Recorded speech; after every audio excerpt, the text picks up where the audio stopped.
Hi everyone, welcome back to another tutorial from Apps Academy. Today in this video, I'm going to show you how to delete a book from your Audible wishlist. If you want to remove a book from your wishlist, then the first thing to do is to launch open Audible application and log into your account. After you are signed in, from the home page of Audible, go ahead and click on Library from the bottom of the screen.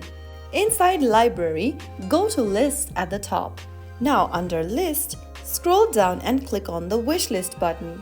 After you get to the Wishlist tab, click the three dots right next to the book you want to delete from the wishlist. Now click on Remove from Wishlist in the pop-up. Soon after you do that, you'll be able to delete a book from your Audible wishlist quickly and easily. That's how you easily do it. After you've cleared out the items you no longer want, you'll have a more streamlined list of books you already intend to purchase or listen to. If you found the video helpful, don't forget to like, share and subscribe to the channel. I will be back again in the next episode. Thank you for watching.